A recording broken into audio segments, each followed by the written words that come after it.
Hello, everybody. George Lair here with First United Land Transfer. And with me today, I have Jesse Mutarelli from AFN. You're now an originating branch manager with AFN. I am.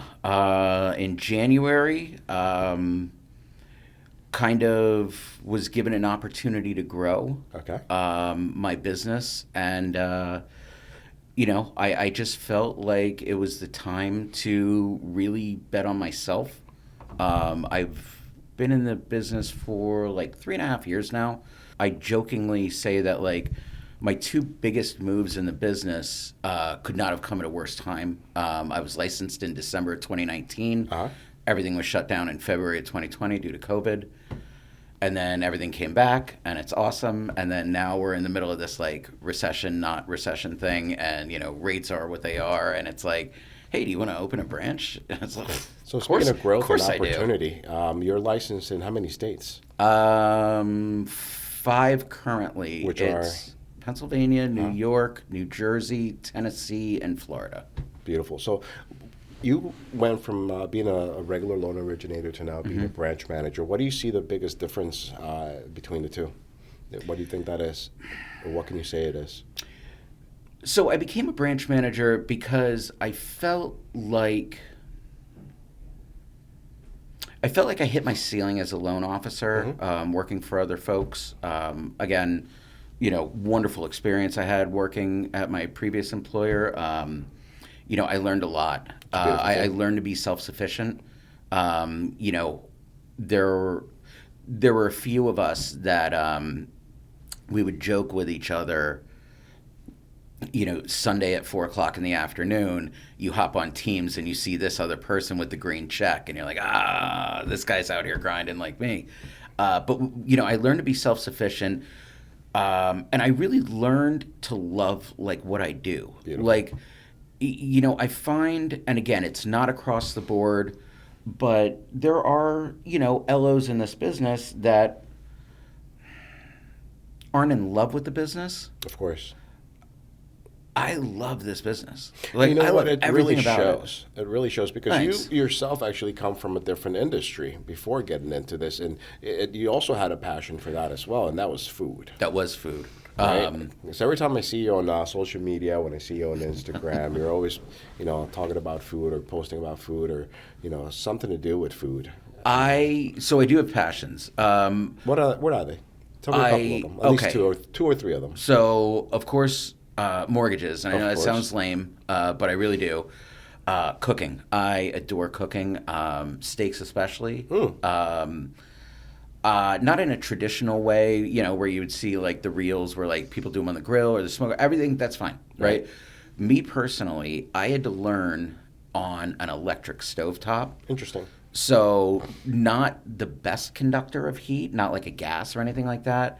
So you really have to learn how to use that particular heat.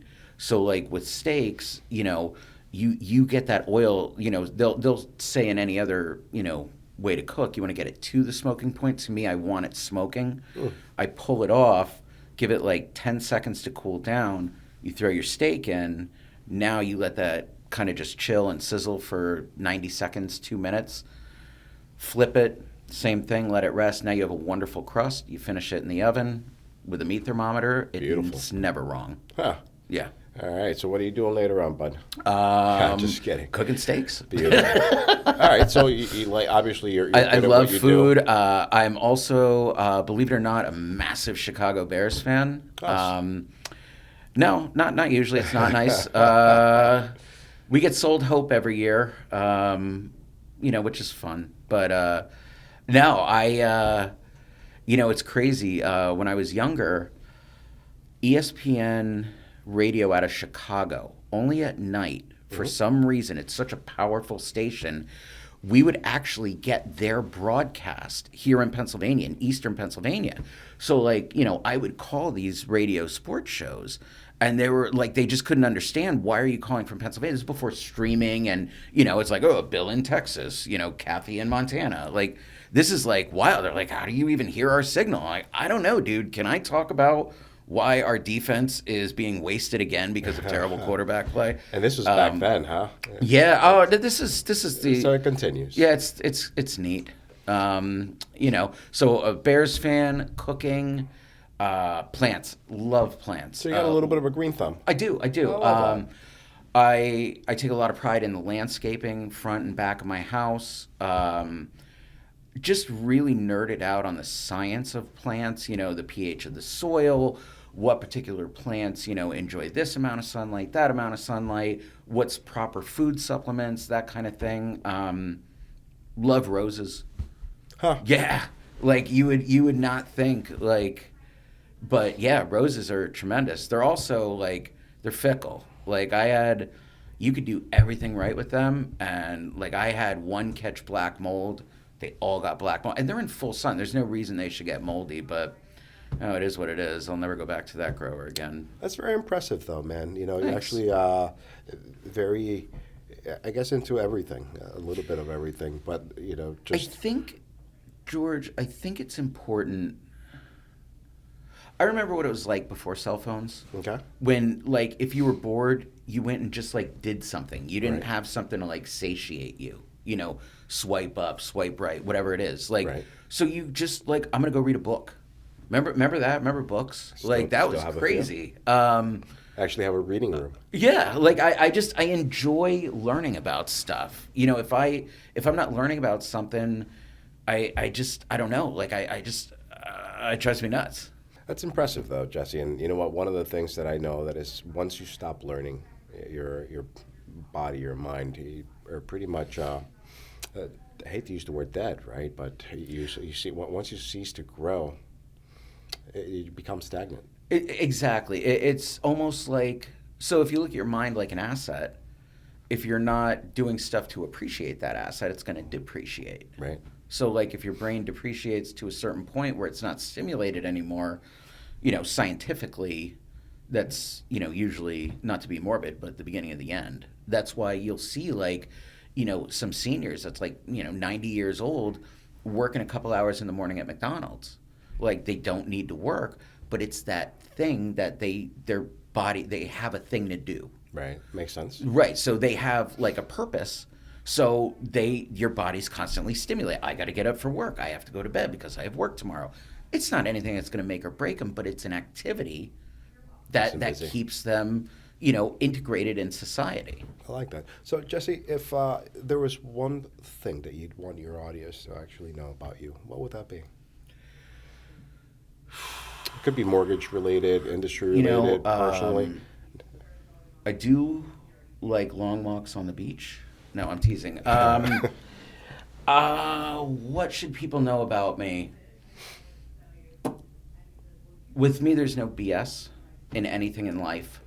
I think as an adult, any adult that lies, there's no reason for it ever. As a child, I get it. You steal a cookie. I don't want my parent to find out. I might get in trouble, whatever. As an adult, if you make a decision or whatever in life, but you have to lie about it, not only does it invalidate that decision, but it invalidates you as a person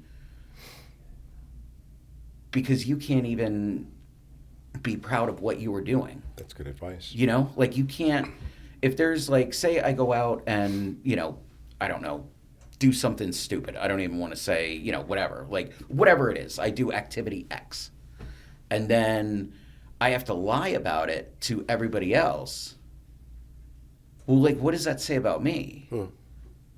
I'm not true to myself because I have to lie to these people to have them think I'm not the guy that did activity X, whatever that is. Right. I just think life would be a lot simpler if everybody didn't have to keep all their lies together. Truth. Exactly. So speaking of truth, Jesse, I like that. I always think of the Truth in Lending Act. Yeah. When I passed my test, the teacher was like, "Oh, remember it as Tilla the Godzilla," and that because it's so big, it encompasses all this stuff. Whatever. But yeah, Tilla, that's funny. So let's talk a little bit about Let's talk about that, about lending a Okay. little bit. You know, you as a branch manager and originator. Yeah. You know, in the current market in which we are in. Tell me a little bit about that. I have a little different view than a lot of folks. When it comes to this day and age where rates and everything is kind of volatile. There's days where we'll gain 100 basis points, which equates to for the same origination points to buy down the rate, you're actually getting a 0.5% cheaper or something. The reality is, when it my job is to help people with mortgages, right? Despite what's going on with rates, what's going on with, seller's market, buyer market, whatever, my job is to qualify them in the best way possible, to present them with options to buy a home that they want to buy. Sometimes you'll get pushback from folks, that are like, well, I'm going to wait for the rates to come down, but I really like this house. Well, this isn't like a stock where, say you like, I don't know, for example, let's just, because I have my belt here, let's say WWE stock, right? That stock came out at $18 a share, right? If you choose to invest in that at any point of time, unless that business goes private again, that stock will always be there. The house won't. Not like a house, correct. Right. Like, so if you have this house or, whether it's your dream house or you're renting or you just, like, you need a new spot and you don't want to rent anymore, the reality is get the house. The interest rate can always be refinanced. Fannie Mae requires, sorry, George, I don't want to cut you off. No. Fannie Mae requires, they just came out with a new guideline. When you close on a house, you have to hold that note for 12 months. What that means, in 12 months, you can refi that. Nobody, I don't care who it is, nobody knows what's going to happen with the market. I follow Barry Habib, who founded MBS Highway.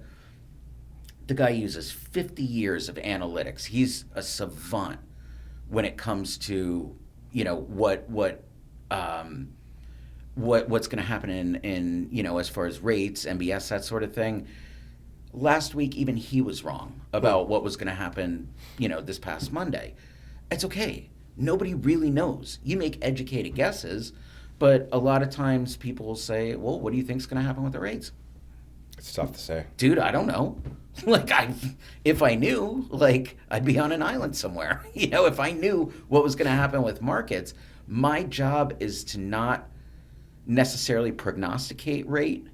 My job is to get you the best rate I can. And as a branch manager, I do have the ability to be a little bit more flexible than I was when I was just a loan officer. Right. Because if I need to ask permission to do something, I just ask me. So nice. I am a little bit more flexible when it comes to that. But as far as rates or whatever, honestly, we're not in the 15, 18% that we were in 1981. We're not at the 12% we were in 1988. We're still in the sixes. Sometimes sevens based on credit. The reality is, if you can qualify. Just get the house. So my question to you, Jesse, is as a renter, right? How much interest are you paying? 100%. Exactly. Exactly. I mean, because everything that you're paying, that you're giving out, every penny that you're shoving out is actually money that's going to somebody else, not towards your own personal. Right. And especially when it comes to, investing in and of itself. A lot of people think, I can't invest in rental properties because whatever. It's pretty easy to qualify for rental properties. If you want to do, what they call, I hate the term, house hacking. It's gross. It's like mixologist. It's just made up nonsense. But if that's a way to do it. Get a multi-unit, live in one of the units. You get a low down payment. Your cash to close isn't going to be exorbitant because of the low down payment. You're going to be able to use prospective income to qualify your mortgage anyway. So that's one way to do it. A lot of folks don't realize that there are loans out there that don't care about your income and don't care about your debt to income ratio that investors can use. Basically, you got 20, 25% to put down. You're around 680, 700, let the property qualify for itself. It's Very nice. very easy to build a portfolio, but a lot of folks just are so scared. They just think, well, I have to be a millionaire to buy investment I can't even afford. There are investors that rent right now.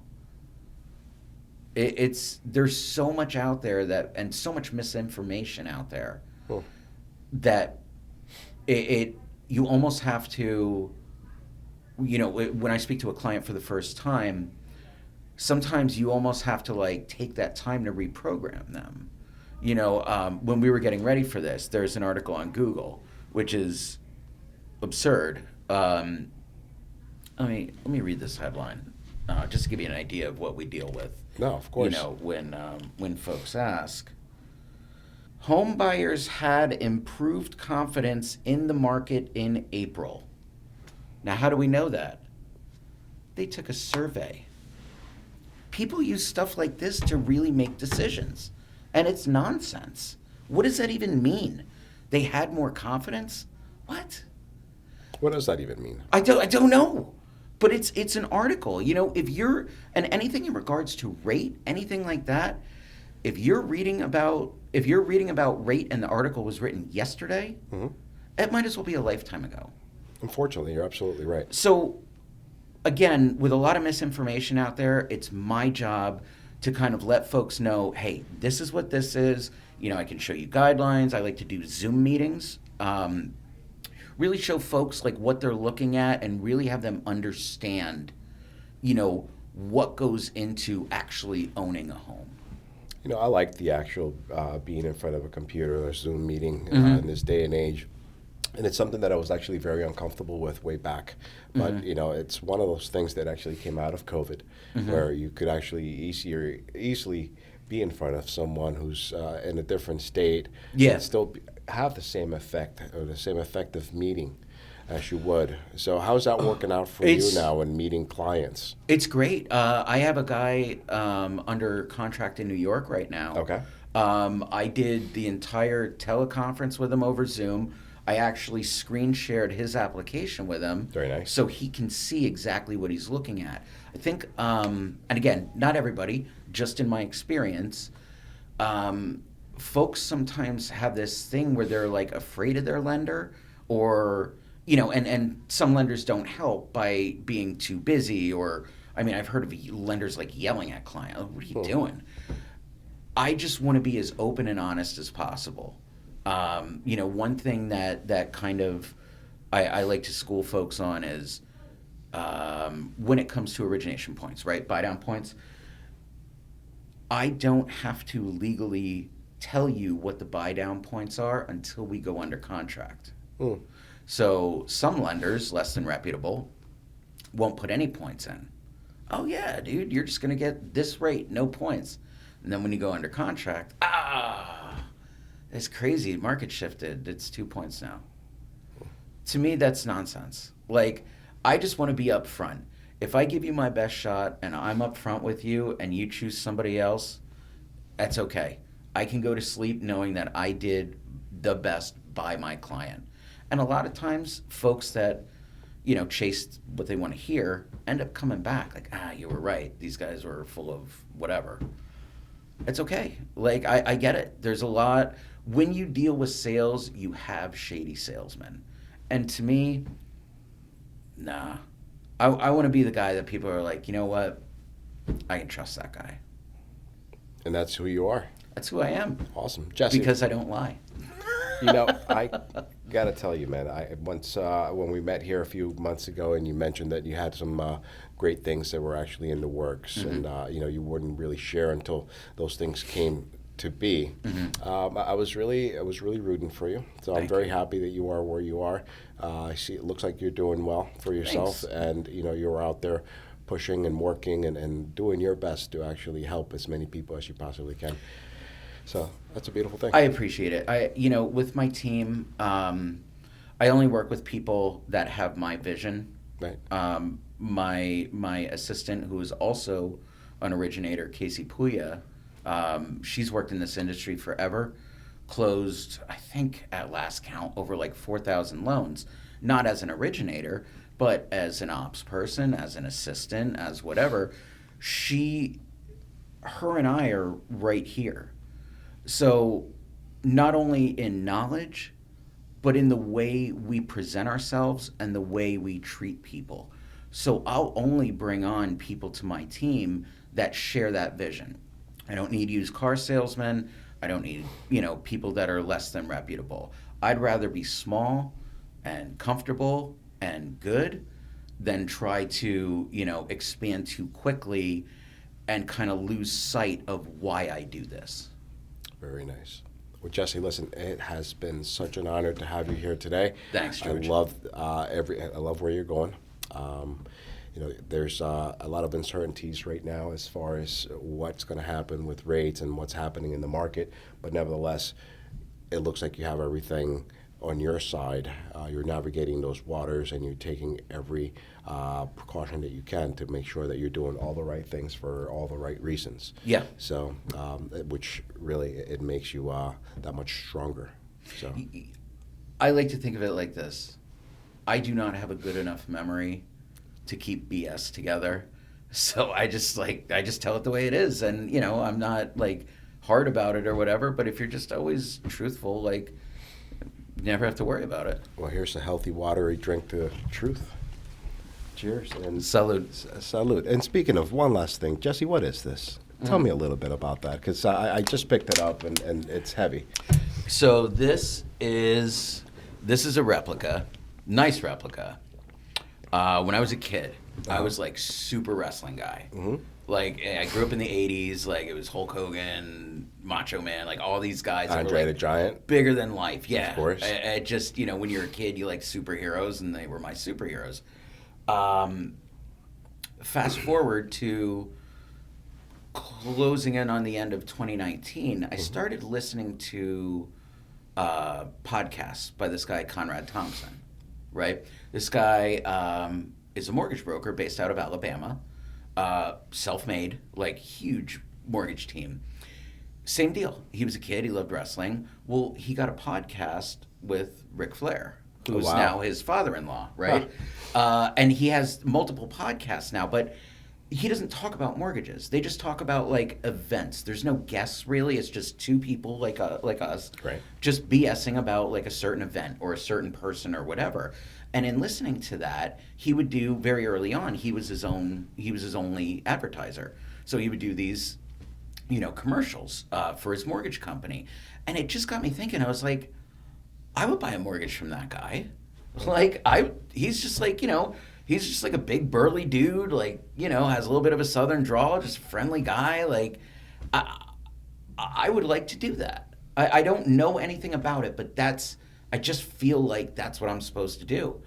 And I stumbled into it, and, I had someone give me the opportunity, even though I was green. Always grateful to that person for that. And I just fell in love with it. And yeah, so I figured now, kind of to pay homage, one of the great things about kind of finding a little bit of success in life and stability is you get to buy stuff that 8-year-old you would be like, that's awesome. So this is That's Awesome. I actually have it engraved with my website, movewithjesse.com. Movewithjesse.com. Movewithjesse.com.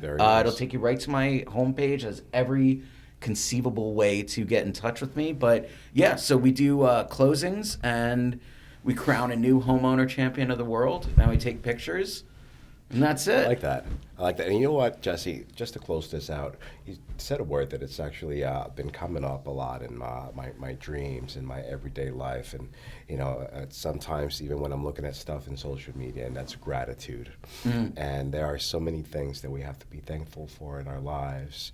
Every moment that we wake up, every evening that we actually have a roof over our head and are actually able to just go to sleep, the kind of car that we drive or the bicycle that we ride or whatever it is, our health, our family, our friends, and all those that we surrender ourselves. And you used that word gratitude when you said that you were grateful for the person who actually brought you into this business. And I love that. Yeah. I love that. Good for you. Sometimes you grow and, whatever, nothing ever stays the same. Of course. But that one particular person I will always, feel a certain way about that person because they did give me that opportunity to get to where I am now. And, it's nice getting into this business a little bit later because I don't need to buy stuff to impress other people. So whatever business I do just legit goes to help my family, to try and get us better. Always gotta think about your family. And the reality is, like, with this job, listen, I've worked in restaurants, I've worked construction, I've worked, you name it. With this job, I don't have to dig anything. I don't have to lift anything heavy. I don't have to smell like food. I don't have to get liquor poured on me. Every day I wake up and do this, I am like the most grateful, humbled guy ever. And it doesn't feel like a job to you. No. Because it's something that you actually enjoy doing. I adore this business. I love learning about new stuff. I love helping people. And I like the flexibility to be able to spend more time with my kids. It was a big thing back in the day when you're working 60 hours a week, clocking in, clocking out. You don't have that time with your kids. When you get home, it's like, my day was terrible and I'm cranky and whatever. With this now, it's just like a whole different, it's just a whole different way to live, and it's given me that opportunity, which is what I cherish most, like actually spending time with my kids and being a dad. It's the coolest thing ever. Doesn't get any better than that. It doesn't. Jesse, thank you so much for being here today. I appreciate you. It's always good to see you, be around you, and you know what? Lots of success. I can't thank you enough, George. This was awesome. You already have. And you know what? I'm going to actually pick this up. Let's see how this works. And I'm going to feel like a champ for at least You a couple. should. You absolutely How do you do should. this? All right, so, there you go. Like that. So that manager would stand next to him while you're the one with the belt and just do one of these, like, he's going to come to Cleveland and he's going to get you, Smasher. Very good. Jesse, Thanks, George. Thank you. So Thank much. you, man. This is awesome.